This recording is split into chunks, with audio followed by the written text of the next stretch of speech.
A very warm morning to one and all present here.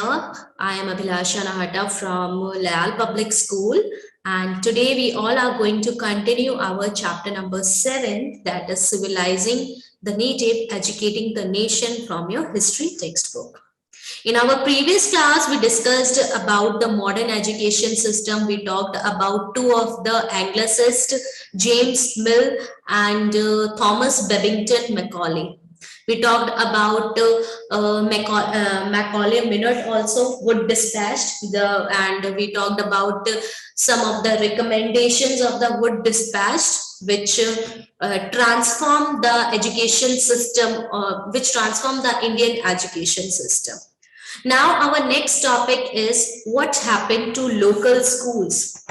आप सब भी बहुत ज्यादा इस चीज को लेके शॉक्ड होंगे, या शॉक्ड तो नहीं, काफी अमेज्ड होंगे कि हमारा जो प्रीवियस स्कूलिंग सिस्टम था इंडियंस का वो कैसा था.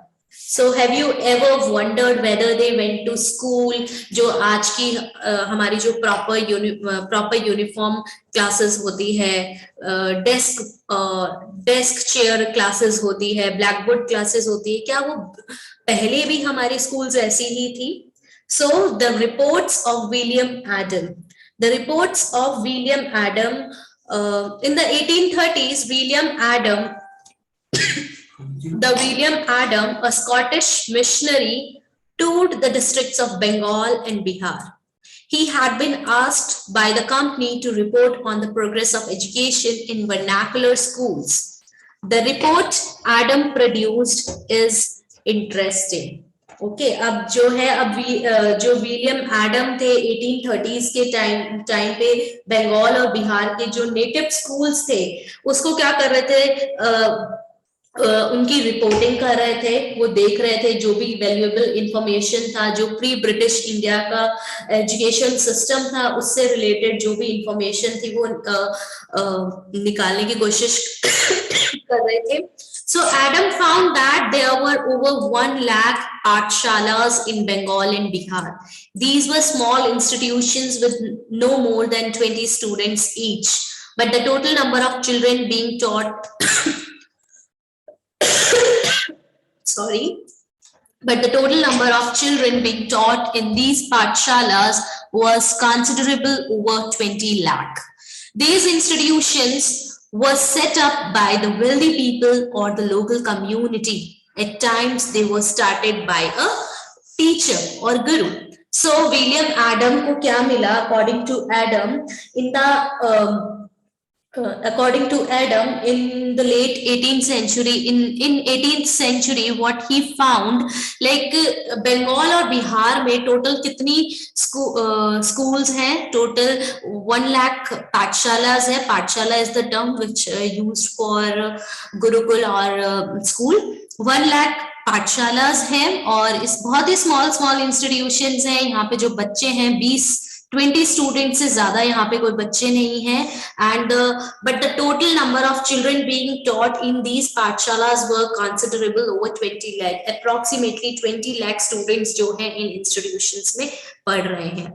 सो नॉर्मली जो ये इंस्टीट्यूशंस हैं, वेल्दी पर्संस जो क्या करते हैं, वेल्दी पर्संस इनको वेल्दी पर्सन्स जो है सेटअप करते हैं या फिर लोकल कम्युनिटी मिलके करती है. There were no formal schools.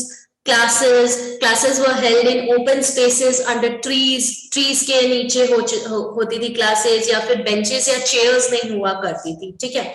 सो या फिर वेल्दी मर्चेंट्स हो गए या कम्युनिटी हो गई, या फिर टीचर समटाइम्स वो क्या करते थे, टीचर खुद ही इम्पार्ट कर देते थे. दे इम्पार्टेड एजुकेशन एट द पाठशाला एट देयर ओन होम. ठीक है, वो खुद ही क्या करते थे, अपनी खुद की पाठशाला बनाते थे. जो भी एजुकेशनल नॉलेज था वो इम्पार्ट करते थे. कहाँ पे? अपने खुद के घर पे. ठीक है. So the system of education was very flexible, rigid नहीं था. You have to wear this uniform, you have to sit here, you have to sit properly, you have to sit like this, you have to read from this book. ऐसा कोई भी rigidity नहीं था, flexible था काफी system. Few things that you associate with schools today were present in the pathshalas at the time. There were no fixed fee. Like, for example, we have to pay fixed fee right. But उस time पे कोई fixed फी नहीं थी, no printed books नहीं होते थे, no separate school buildings, no benches और chairs, no black boards, no system of separate classes, no roll call registers, no annual examinations, no regular time table. ऐसा कुछ भी नहीं था जो हम रेगुलरली बेसिस पे आज के टाइम पे फॉलो कर रहे हैं ना, जो हम समझते हैं बहुत इंपॉर्टेंट है, which we are following today. ऐसा कुछ भी नहीं था इंडियन एजुकेशन सिस्टम में। In some places, classes were held under a banyan tree. In other places, in the corner of a village shop or temple or at the guru's home. ठीक है, teacher के घर पे या banyan tree के नीचे या फिर किसी शॉप में या टेम्पल पे क्या होती थी, ये क्लासेस लगती थी। Fee dependent on the income of parents. Rich parents से ज्यादा फी ले लिया करते थे और पुअर से ना के बराबर फीस होती थी या नहीं भी लेते थे। Teachings was oral and the guru decided what to teach in accordance with the needs of the students. Students were not separated out into different classes.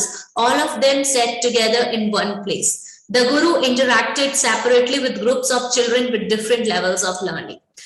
अब education जो teaching होती थी, teaching was oral. It was guru who decide what to teach to which student. ठीक है, अलग अलग groups के साथ उनका इंटरेक्शन होता था, उनकी लर्निंग उनकी एबिलिटी के अकॉर्डिंग उनकी लर्निंग होती थी, ठीक है, उनके लेवल्स के according. So Adam discovered that this flexible system was suited to local needs. For instance, classes were not held during harvest time when rural children often worked in the fields. अब देखिए जो William Adam थे, what he discovered, like this flexible system of education was very much suited to local needs, because at the time of harvesting, especially during the harvesting, classes were not held, as students were helping rural children, rural students were helping their parents in the field. So the Pathshala started once again when the crops had been cut and stored. This meant that even children of peasant family could study. अब peasant के family भी study कर सकते, नहीं तो ये होता है ना कि अगर हम हमारे बच्चे को स्कूल भेज देंगे तो यहाँ पे हमें हेल्प कौन करेगा, तो इसलिए बहुत सारे बच्चों को स्कूल नहीं भेजा जाता था, हो सकता था ना। तो क्या होता है कि अब चिल्ड्रन जो है अपनी खुद की उनका खुद का जो वर्क है, जैसे अगर फील्ड का वर्क है या जो भी वो क्रॉप्स को ग्रो करते हैं, कैसे हार्वेस्ट करना है, कैसे ग्रो करना है, वो वर्क भी वो साथ साथ में वो एबिलिटी वो स्किल भी उसकी डेवलप हो रही है। और स्कूल्स जो थी बहुत फ्लेक्सिबल थी, जैसे हार्वेस्टिंग के टाइम में स्कूल्स नहीं लगती थी, और वंस हार्वेस्टिंग वाज डन, ठीक है, सब हार्वेस्टिंग हो गया, उसके बाद जो है फिर से स्कूल स्टार्ट हो जाती थी। तो ये था हमारा प्रीवियस एजुकेशन सिस्टम, इस टाइप से जो है एजुकेशन जो था चल रहा था।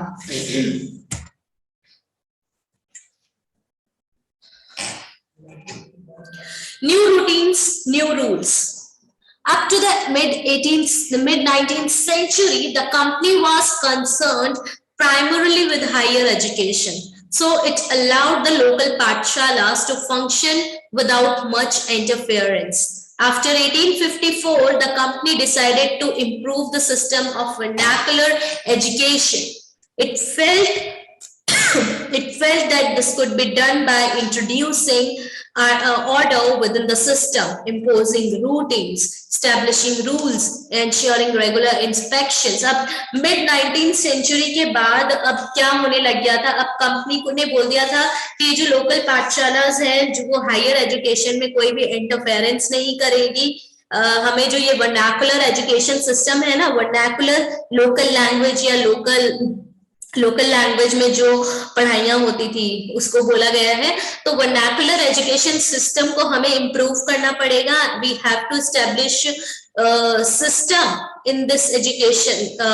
ये जो एजुकेशन चल रहा है उसमें एक सिस्टम हमें इंट्रोड्यूस करने की जरूरत है। We have to impose routines, we have to establish rules, we have to ensure regular inspections की टाइमली, जैसे रेगुलर इंस्पेक्शन आज के टाइम पे you all are studying in CBSE school, तो time to time CBSE school को inspect करती है ना कि प्रॉपर टेक्स्ट बुक्स यूज हो रही है नहीं हो रही है, आपके स्कूल बिल्डिंग प्रॉपर है नहीं है, रजिस्टर आपका मेंटेन है नहीं है, ये सारी चीजें, बहुत सारी चीजें, जैसे सीबीएसई आज इंस्पेक्ट करती, तो दैट जस्ट लाइक दैट ये जो इंस्पेक्शन वाला सिस्टम था वो भी इंट्रोड्यूस होने लग गया था.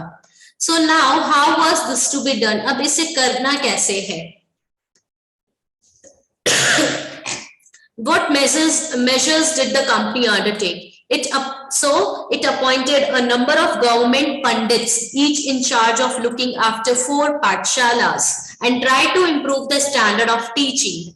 Each guru was asked to submit periodic reports and take classes according to a regular timetable. Teaching was now to be based on textbooks, and learning was to be tested through a system of annual examination.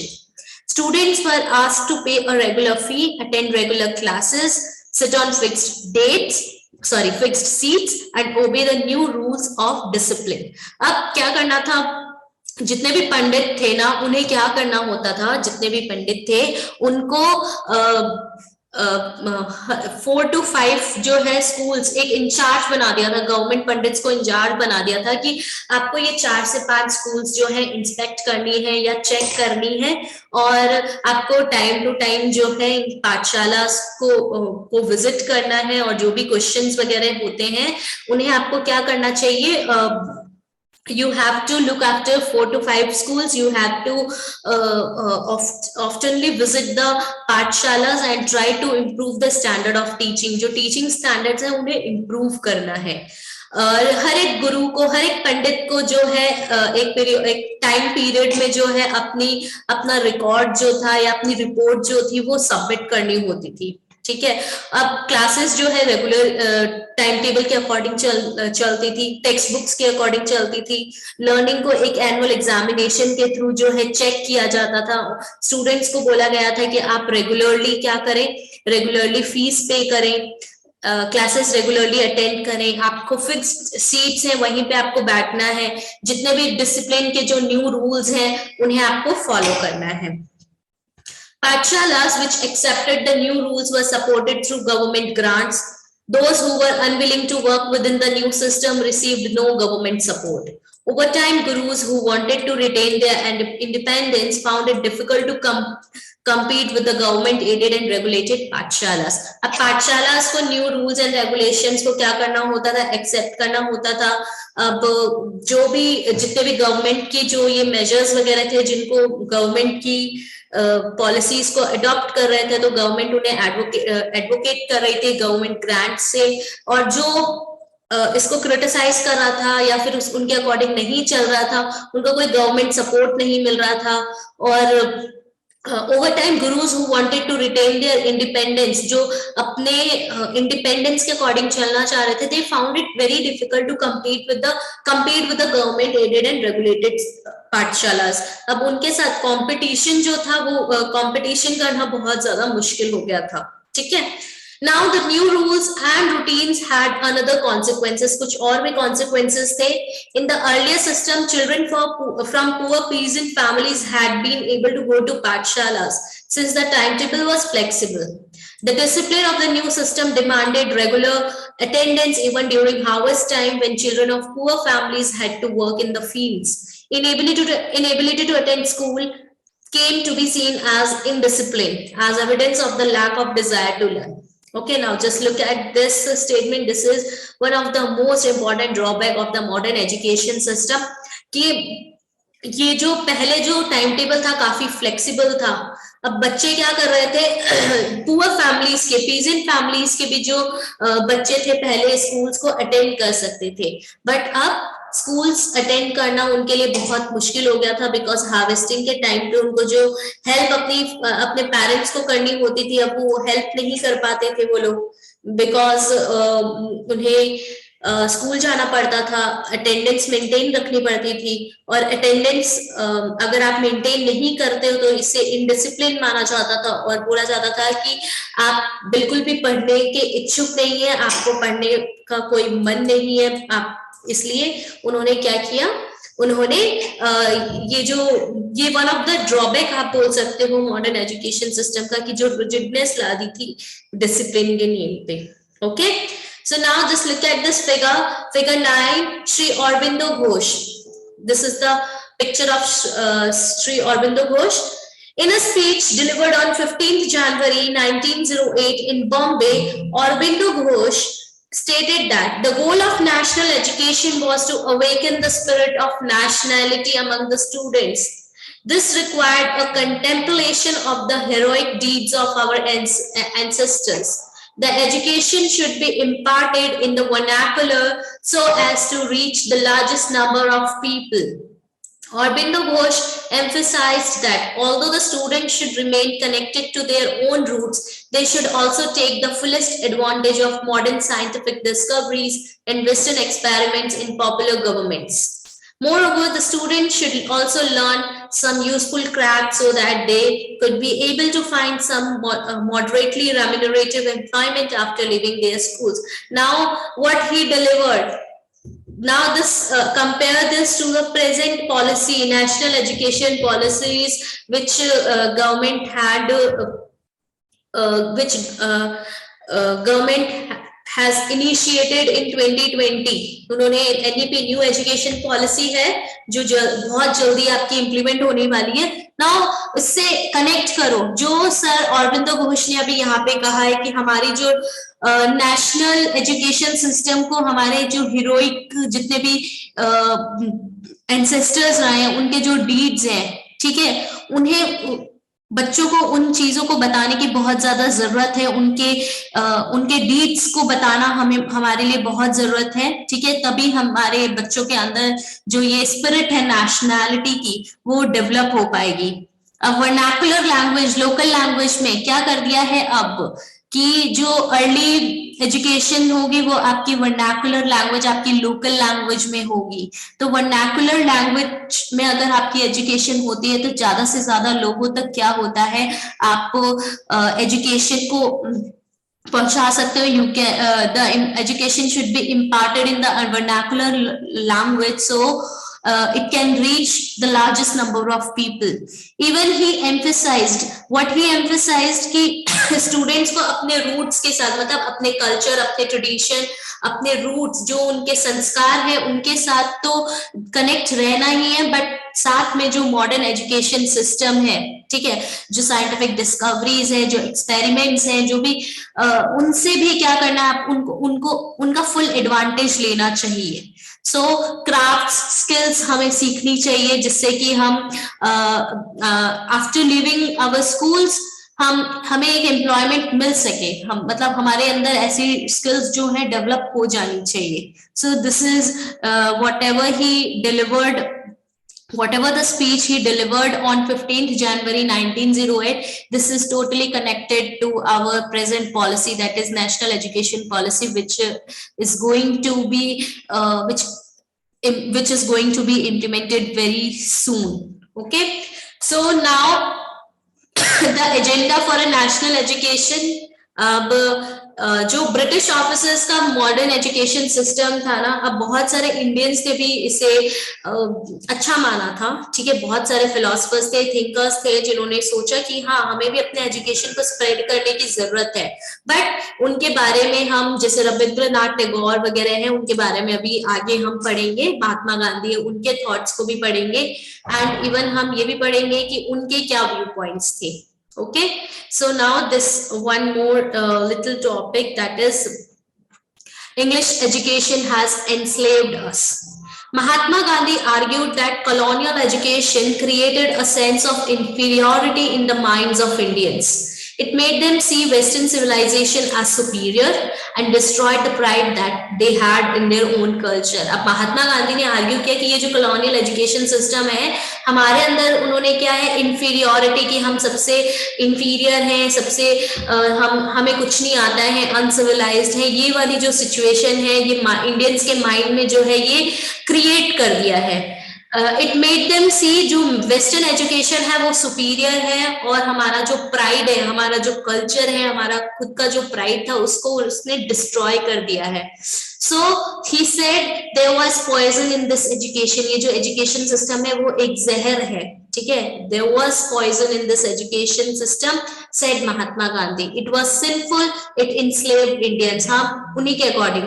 Just आप अपने आप को देख लीजिए, ठीक है. हम अभी बोलते हैं वी ऑल लाइक हमने क्या अडॉप्ट कर लिया है, most of us adopted the western, हम वेस्टर्न एजुकेशन तो हम ले ही रहे हैं, साथ में हमारा पहनावा देख लीजिए, ठीक है, हमारा खान पान देख लीजिए, ठीक है, हमने क्या कर लिया, वेस्टर्नाइजेशन जो है हमारे लाइक ब्लड में फ्लो कर रही है अब.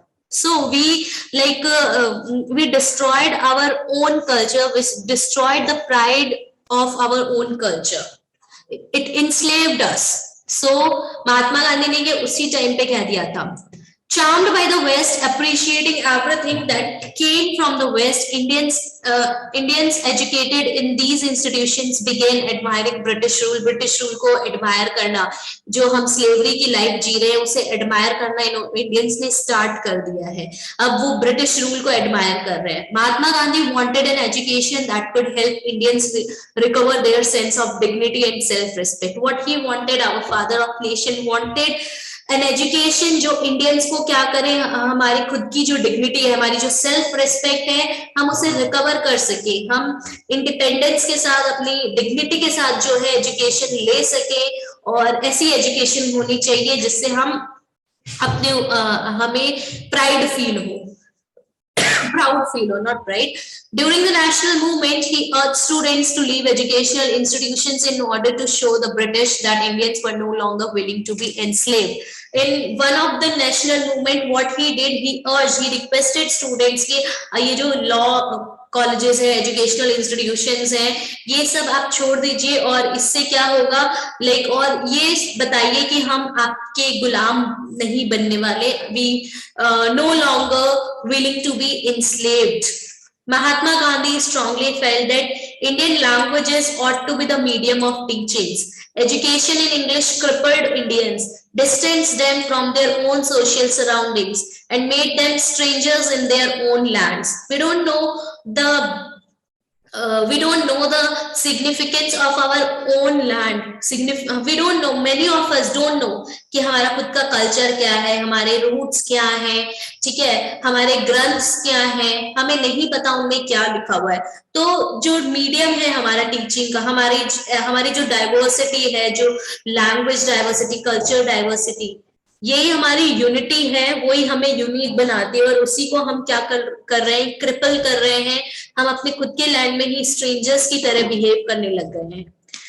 Speaking of foreign tongue, despising local culture, the English educated did not know how to relate to the masses. So हम अब क्या है, इंग्लिश लैंग्वेज जो है हम जो है अब फॉरेन टंग बोलने लग गए हैं. Many of you have seen कि बहुत सारे स्कूल्स में अब क्या सिस्टम आ गया है, like some students have this option of like choosing languages, Sanskrit or French, Sanskrit or German. Like ये Sanskrit is the oldest language and मतलब it's my point of view, it is the oldest language. फिर भी हम उसको ऐसे like extra language हम इसे read कर रहे हैं, उसे स्टडी कर रहे हैं आज की डेट में, और हम उसे उतनी इंपॉर्टेंस नहीं दे रहे हैं जितनी हमें उसे इंपॉर्टेंस देनी चाहिए. We are choosing French. ऐसा नहीं है कि हमें सीखनी नहीं चाहिए या फिर हमें अपनी स्किल्स डेवलप नहीं करनी चाहिए, अपनी लैंग्वेजेस, अलग अलग लैंग्वेजेस को नहीं सीखना चाहिए, but we should also respect our own language, कि हमारी जो खुद की लैंग्वेज है, हमारा जो खुद का कल्चर है, हमें उसके बारे में भी पता होना चाहिए. So Western education, Mahatma Gandhi said, focused on reading and writing rather than oral knowledge. Many of us, ठीक है, we can write, we can read, but अगर बोलने की बात आती है तो we are lacking in like showing our own emotions. हम बता नहीं सकते. ओरल नॉलेज हमें बहुत ही कम है, ठीक है. बोलने को आज स्टेज पे बोलने को बोल दिया जाए, many of like us, like many of you like have the shivering in your legs कि नहीं मैं नहीं बोल सकता. You have that fear. So it valued textbooks rather than lived experience and practical knowledge. He argued that education ought to develop a person's mind and soul. Literacy or simply learning to be read and write by itself did not count as education. Yes, what we do in our real life, जो हमारे real life में जो काम आएगी, ऐसी education जो है वो हमें रियलिटी में, वो एजुकेशन है, खाली पढ़ना और लिखना आना is not the only education, ठीक है, वो ही खाली एजुकेशन में काउंट नहीं होती है. People had to work with their hands, learn a craft, know how different things operated. This would develop their mind and their capacity to understand. Okay, they should people should know कि craft क्या है. Like many of us, like आज के time पे हम क्या कर रहे हैं, whatever we need बाहर से मार्केट से ले आते हैं, बट वी शुड नो ना, जैसे घर के छोटे छोटे काम है, लाइक फॉर एग्जाम्पल वी अगर टैप ड्रिप हो रहा है तो वी शुड नो कि अगर टैप ड्रिप हो रहा है तो हमें उसे कैसे सही करना है. ये छोटी छोटी चीजें, it is just an example. We should know all these things, ठीक है. कि अगर एक नेल हमें अगर वॉल पे लगाना है, हम हमें आना चाहिए. वो एक बहुत छोटा सा एग्जाम्पल है ये, ठीक है. तो बहुत सारी चीजें हैं जो क्राफ्ट्स हैं, हमारा जो हैंडवर्क है, या फिर डिफरेंट जो आर्ट एंड क्राफ्ट वर्क बोल दीजिए, या फिर डिफरेंट जो एबल्ड वर्क है, जो हमारे माइंड को भी डेवलप करते हैं, हमारे लिविंग में हमें हेल्प करते हैं, वो एजुकेशन भी हमें मिलनी चाहिए, ठीक है. So now as nationalist sentiment spreads, other thinkers also began thinking of a system of national education which would be radically different from that set up by the British. अब बहुत जैसे जैसे national movements चले, अब nationalist develop हुए, nationalists के sentiments जो है, उनके जो emotions है spread होने लगे, तो और भी thinkers जो हैं national education के बारे में सोचने लग गए, और उन्होंने ब्रिटिश एजुकेशन सिस्टम को अपोज करना स्टार्ट कर दिया था. Now just look at this picture. Mahatma Gandhi along with Kasturba Gandhi sitting with Rabindranath Tagore and a group of girls at Shanti Niketan 1940. We will talk about Shanti Niketan in our next class. It was the institute or school set up by Rabindranath Tagore. We will talk about it. So एक साथ में बैठे हुए हैं, 1940s का time है, कुछ girls बैठी हुई है, महात्मा गांधी बैठे हुए, कस्तूरबा गांधी बैठी हुई, और रविंद्रनाथ टैगोर जो है, यहाँ पे डिस्कशन चल रहा है. Okay, so this is all about today class. We will discuss this source 3 later on, and go through this chapter. If you face any problem, do let me know. Thank you. Bye bye. Take care.